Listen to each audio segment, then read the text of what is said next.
Hello friends, मैं मोहित जैन आपका स्वागत करता हूं हमारे YouTube channel pick and topic GSV.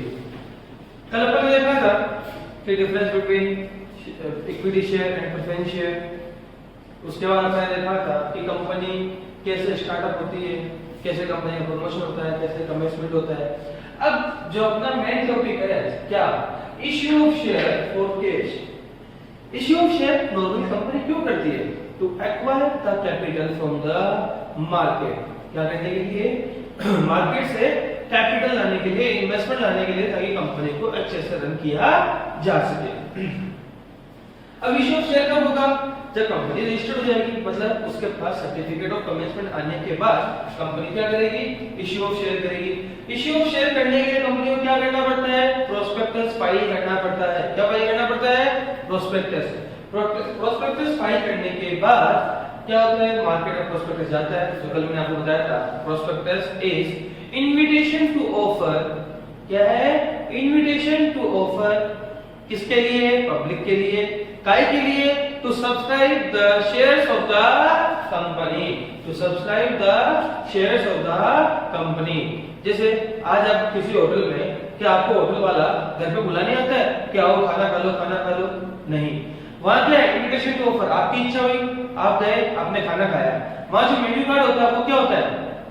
उसमें हर सब्जी की रेट लिखी रहती है, रोटी की रेट लिखी रहती है। आपको जो अच्छा लगता है आप उसे सब्सक्राइब करते हो। वैसे ही इश्यू ऑफ शेयर, मार्केट में प्रोस्पेक्टस गया, आपको अगर अच्छा लगा तो आप शेयर अप्लाई करोगे, अगर आपको अच्छा नहीं लगा तो आप शेयर अप्लाई नहीं करोगे।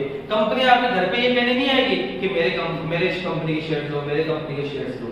आई बात समझ में? तो आपके पॉइंट ऑफ व्यू से आपको क्या समझना है कि पब्लिक किसके थ्रू शेयर अप्लाई करती है? प्रोस्पेक्टस के थ्रू। प्रोस्पेक्टस को देखती है, समझती है, उस कंपनी का मोटो देखती है, कंपनी का फ्यूचर देखती है कि क्या कंपनी के जो बिजनेस है उसका फ्यूचर अच्छा होगा या नहीं होगा। उस अकॉर्डिंग एक इन्वेस्टर इन्वेस्ट करता है।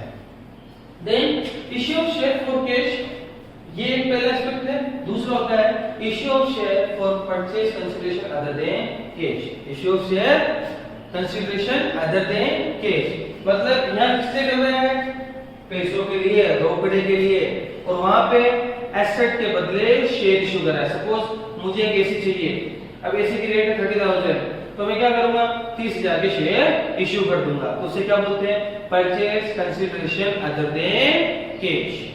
देन इश्यू ऑफ शेयर जब हम इशू करते हैं, इसका नाम क्या होता है?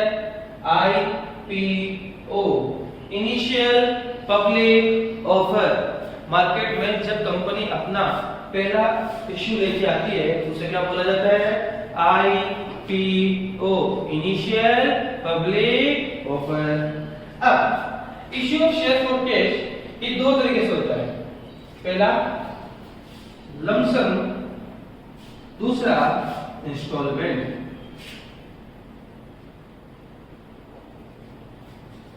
What is the meaning of lump sum?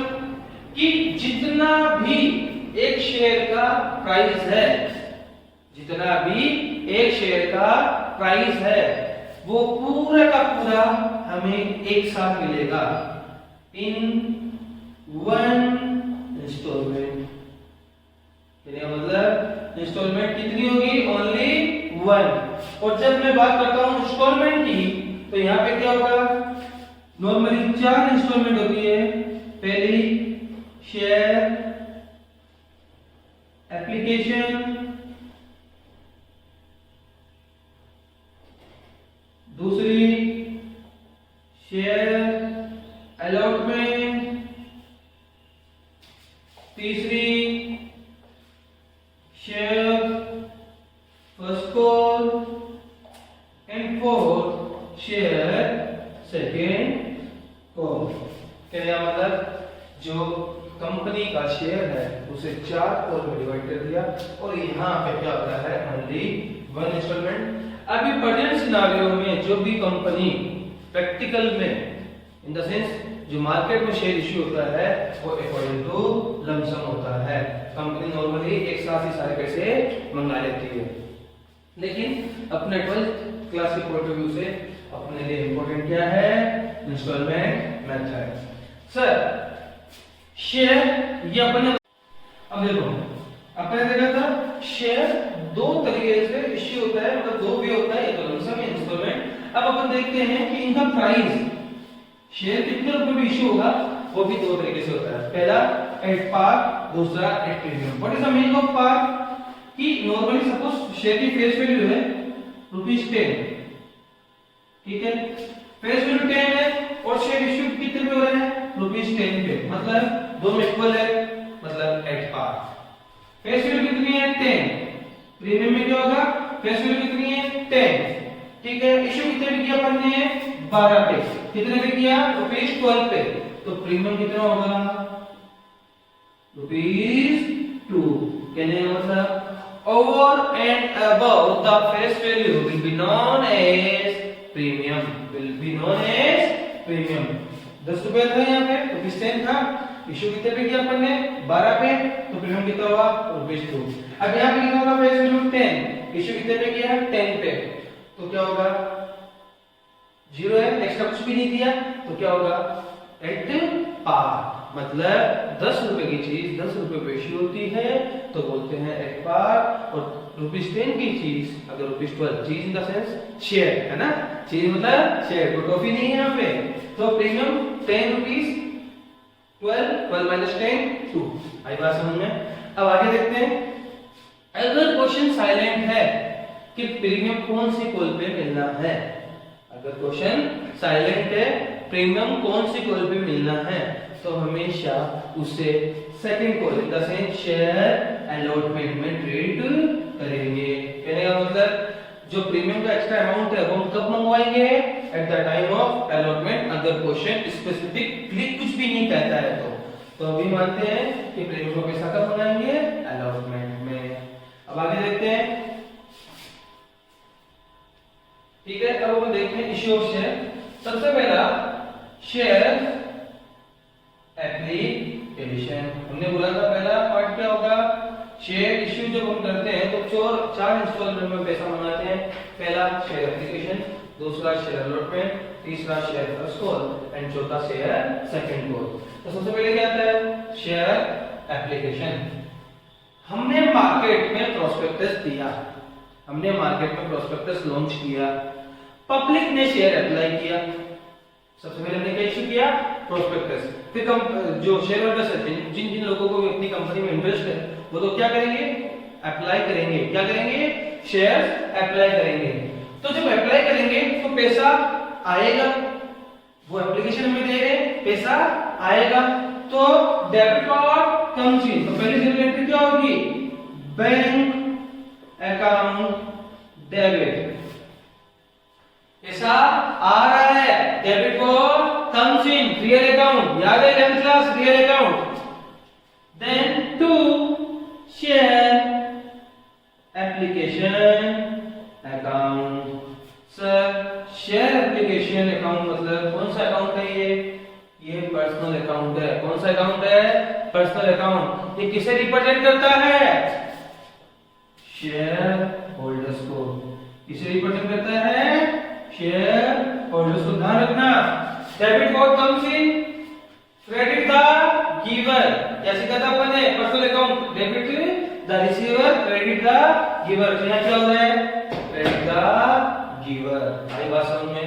Then यहाँ पे क्या लिखोगे, being application money received, being application money received. और इसका फॉर्मूला भी ध्यान रखना, number of application received multiplied by application rate। क्या बोला, नंबर ऑफ एप्लीकेशन रिसीव्ड, कि पब्लिक ने कितने शेयर की एप्लीकेशन हमें भेजी है, कितनी एप्लीकेशन हमें रिसीव हुई है, multiply by application rate. Application rate की अमाउंट कहां पे दी हुई रहेगी, क्वेश्चन में दी हुई रहेगी। फॉर एग्जांपल 4 तरीके कॉल होती है, share application, share allotment, share first call, share second call. ये सपोज 3 रुपया, 3 2 2, तो टोटल कितने का शेयर है, 10 का। प्रीमियम नहीं है यहाँ पे, तो number of application, for example 10,000 application आई और एप्लीकेशन रेट कितनी, ठीक है, ये टोटल शेयर है। अब अपन मानते हैं कि कंपनी इश्यू कितना करना चाहती है, सपोज 10,000, कितना 10,000, और कंपनी के पास एप्लीकेशन भी कितनी आई, सपोज 10,000। तो मैंने फॉर्मूला क्या बताया, number of application received into application rate. कितनी एप्लीकेशन आई, 10,000, मल्टीप्लाई बाय एप्लीकेशन रेट कितना है 3, तो कितना हो जाएगा 30,000, 30,000। आई बात समझ, थोड़ा हौसपोच हो गया ये, लेकिन समझना ये 30,000। मैंने फॉर्मूला क्या बताया, number of application received into application rate, 10,000 multiply bye 3, amount कितना आएगा 30,000। देन सेकंड क्या होगी इसी की, हम इसे कहां ट्रांसफर कर देंगे, शेयर कैपिटल में। Share application account debit to share capital account, कितना 30,000, 30,000। आई बात समझ में, ठीक है 30,000। अब यहाँ पे क्या हो जाएगा, being application money transfer to share capital. अरे अल्टीमेटली इसका पर्पस क्या है, to formation, to creation of share capital. तो हमें इस पैसे को कहां ट्रांसफर करना है, शेयर कैपिटल में।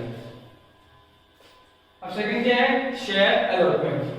शेयर अलॉटमेंट में फर्स्ट एंट्री, अब हम यहाँ पे क्या करेंगे, जिन जिन को हमने शेयर इशू किया है, इन द सेंस जिन जिन की एप्लीकेशन हमने एक्सेप्ट कर ली, हम उन्हें क्या करेंगे कि भैया आप अलॉटमेंट का कोई पे करो, और हम शेयर अलॉट करने जा रहे हैं। तो हम एंट्री क्या करेंगे, share allotment account debit to share capital. Formula क्या होगा, number of shares allotted multiply by allotment rate. कितने शेयर थे, 10,000, अलॉटमेंट रेट कितनी है, ₹3, तो कितना हो जाएगा 30,000। कहने का मतलब ये सेकंड इंस्टॉलमेंट है जो हमें शेयर होल्डर से मंगानी है, ठीक है, और शेयर होल्डर से मंगानी है, हम उनका पैसा ड्यू कर रहे हैं कि भैया हम आपसे 30,000 हमें लेने हैं। तो हमने क्या किया, शेयर कैपिटल का नेचर क्या है, लायबिलिटी, तो ये क्या हो जाएगा, CR, increase in liability always credited. And share allotment का मतलब क्या होता है कि हमने उन पे राइट टू रिसीव ऑब्लाइज कर दिया है, मतलब हमें उनसे पैसा लेना है, तो शेयर अलॉटमेंट अकाउंट दिया। देन पैसा आएगा अपने पास, तो अपन क्या एंट्री करेंगे, bank account debit to share allotment account, कितना 30,000, मतलब हमें उनसे पैसा रिसीव हो गया, और हम लिखेंगे being allotment money received, being allotment money received. आई पास वन में सेकंड एस्पेक्ट था क्या, शेयर अलॉटमेंट। अब अगला शेयर फर्स्ट कॉल। अब देखो शेयर फर्स्ट कॉल में क्या है, कुछ ज्यादा फर्क नहीं है। यहाँ पे अपन ने क्या किया था, अपन ने शेयर अलॉटमेंट किया था अपन ने, यहाँ पे अपन ने क्या किया था, शेयर अलॉटमेंट। तो अलॉटमेंट की जगह हम क्या कर देंगे, फर्स्ट कॉल क्या कर देंगे, share first call to share capital, कितना हो जाएगा, कितने शेयर थे 10,000, रेट क्या है ₹2, रेट क्या है ₹2, तो कितना हो जाएगा 20,000, कितना हो जाएगा 20,000। Then bank account debit to share क्या हो जाएगा, फर्स्ट कॉल अकाउंट, क्या हो जाएगा फर्स्ट कॉल अकाउंट, और रेट क्या है वो की वही सेम, जो अमाउंट ऊपर है वही नीचे आता है 20,000 एंड 20,000, ठीक है। उसके बाद लास्ट फाइनल कॉल कौन सी, शेयर सेकंड कॉल। अगला कौन सा आएगा, शेयर सेकंड कॉल। अब शेयर सेकंड कॉल में क्या होगा, सेम रेट कितनी है ₹2, कितने शेयर अलॉट करने हैं 10,000, तो 10,000 into 2 और एंट्री शेयर फर्स्ट कॉल का करेंगे, share second call to share capital. then bank account debit to share second call 20,000 being amount received। बच्चों थोड़ा सा इसको ब्रीफ में देखते हैं कि हमें ध्यान रखना है जब हम फर्स्ट एंट्री करते हैं एप्लीकेशन की तो पहले पैसा आता है और फिर कैपिटल में ट्रांसफर करते हैं। मतलब पहली एंट्री में क्या होगा, बैंक पहले आएगा और उसके बाद हम उसे ट्रांसफर करेंगे। फिर उसके बाद अलॉटमेंट फर्स्ट कॉल और सेकंड कॉल में क्या होगा, पहले ड्यू करेंगे उसके बाद अमाउंट रिसीव करेंगे। सर ऐसा क्यों? क्योंकि पहले जब हमने प्रोस्पेक्टस इशू किया था तब हमें ये नहीं पता था कि हमारी कंपनी में कौन कौन से शेयर होल्डर्स इंटरेस्टेड है। तो जब हमने प्रोस्पेक्टस इशू किया था तब कई शेयर होल्डर्स ने हमारे शेयर्स को अप्लाई किया था। अप्लाई करने के बाद हमने डिसाइड किया था किन किन लोगों को शेयर अलॉट करने हैं। अलॉट करने के बाद उन्हें भी पता चल गया था कि हाँ हमें इस कंपनी के शेयर अलॉट हुए हैं और हम इस कंपनी के शेयर होल्डर बन गए हैं। तो जैसे अलॉटमेंट का प्रोसेस चालू होता है उस समय से हम क्या करते हैं, ऑन द ड्यू डेट जो प्रोस्पेक्टस हमने बताया है कि अलॉटमेंट का पैसा हम इस दिन मंगाएंगे, फर्स्ट कॉल का पैसा हम इस दिन मंगाएंगे एंड सेकंड कॉल का पैसा इस दिन मंगाएंगे। मतलब डेट स्पेसिफाइड रहती है प्रोस्पेक्टस में कि ये पैसा इस दिन मंगाएंगे, मतलब डेट वाइज फिक्स रहता है और कितना अमाउंट मंगाएंगे वो भी फिक्स रहता है। तो फर्स्ट एंट्री में क्या हुआ, हमें शेयर होल्डर पता नहीं था तो जिन्होंने अप्लाई किया वो पहला पैसा देंगे। लेकिन जो सेकंड एस्पेक्ट आता है शेयर अलॉटमेंट उसमें हमें ये पता है कि हमारी कंपनी के शेयर होल्डर्स कौन कौन है, तो हम उन्हें ड्यू करते हैं, हम उन्हें रिमाइंडर भेजते हैं कि भैया आपका पैसा ड्यू हो चुका है, कृपया आप हमें आपका पैसा जो आपने हमें देना है वो जल्द से जल्द भुगतान, जल्द से जल्द पेमेंट करवाएं। तो हमने क्या किया ड्यू कर लिया था उस समय share allotment to share capital. फिर उसके बाद जैसे ही उनका पैसा आएगा जो भी उनका टाइम फ्रेम होता है उस टाइम फ्रेम के अंदर विदिन जो भी टाइम पीरियड होता है उसका पैसा जब आता है तो हम एंट्री क्या कर लेते हैं, bank account debit to share allotment account. वैसे फर्स्ट कॉल में कि जब फर्स्ट कॉल का टाइम आएगा तो हम फर्स्ट कॉल को ड्यू करेंगे तो हम उन्हें रिमाइंडर भेजेंगे फिर उनका पैसा आएगा। सेकंड कॉल में भी ऐसे ही है, हम उन्हें पहले कॉल को ड्यू करेंगे, उन्हें रिमाइंडर भेजते हैं फिर उनका पैसा आएगा। इसी के साथ ही शेयर का नॉर्मल प्रोसेस खत्म होता है। अब अपने पहला पैटर्न देखा था इंस्टॉलमेंट, दूसरा क्या है issued share issued in lump sum. मैंने आपको बताया था अभी के सिनेरियो में केवल लंप सम पे शेयर इशू होते हैं। इंस्टॉलमेंट मेथड लगभग जा चुका है, मतलब कंपनी क्या करती है एक साथ ही पूरा पैसा मंगवा लेती है। और कंपनी को भी आजकल क्या करती है, कंपनी अब किनको अपॉइंट करती है, अंडरराइटर्स को। तो कंपनी को मिनिमम सब्सक्रिप्शन की इनकी कोई भी टेंशन नहीं रहती। अगर कंपनी के शेयर्स पूरे सब्सक्राइब नहीं होते तो अंडरराइटर्स बीच में आते हैं और पूरे शेयर सब्सक्राइब कर लेते हैं। तो लंप सम में क्या है कि सपोज कंपनी ने कितने शेयर इशू किए 10,000, ठीक है, कंपनी की एप्लीकेशन कितने हैं 10,000 और कंपनी का जो शेयर था वो कितने का था 10 रुपीस का। यहाँ पे इंस्टॉलमेंट नहीं होती है, कितने रुपए का था 10 रुपीस का, यहाँ पे इंस्टॉलमेंट नहीं होती है। तो पहले एंट्री क्या होगी, पैसा आएगा bank account debit to share application and allotment account, number of applications received multiplied by rate of share। अपन वहां पे क्या देखा था, एप्लीकेशन का रेट, अलॉटमेंट का रेट, फर्स्ट कॉल का रेट और सेकंड कॉल का रेट। और यहाँ पे क्या आएगा रेट ऑफ शेयर डायरेक्टली। कितनी एप्लीकेशन आई 10,000 मल्टीप्लाई बाय 10 कितना हो जाएगा 1 लाख। देन हम इन्हें शेयर अलॉट करेंगे, share application and allotment account debit to share capital account कितना 1 lakh being amount transferred to share capital। ठीक है, हमने क्या किया पूरे पैसे को ट्रांसफर कर दिया शेयर कैपिटल में। बच्चों फिर मैं कह रहा हूँ अपने क्लास 12 के पॉइंट ऑफ व्यू से कौन सा इंपॉर्टेंट है, इंस्टॉलमेंट मेथड, और प्रैक्टिकल सिनेरियो के लिए कौन सा इंपॉर्टेंट है, इश्यूड एट लंप सम। मतलब आज के टाइम कौन चल रहा है लंप सम। क्लियर? ठीक है, तो आज हमने क्या देखा, बेसिक क्या था कि शेयर इशू कैसे होता है, अगर लंप सम मेथड में हुआ है तो कैसे होगा, इंस्टॉलमेंट मेथड जो मैंने आपको पहले बताया था तो कैसे होगा। अब आगे जो टॉपिक आएगा वो आएगा शेयर इशूड एट प्रीमियम, दूसरा आता है प्रो राटा अलॉटमेंट जो कि सबसे टफ टॉपिक है आपके 12th का इस कंपनी अकाउंट्स का, और उसके साथ साथ अपने आएगा शेयर इशूड, मतलब जो सब्सक्रिप्शन है वो ज्यादा है और हमें एनरोल कम करना है। ऐसे करके 4-5 टॉपिक है। आज के लिए इतना ही। Thank you. आप हमारे चैनल को लाइक करें, सब्सक्राइब करें और शेयर करें।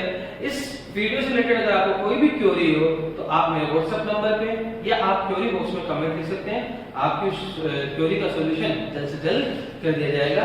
Thank you.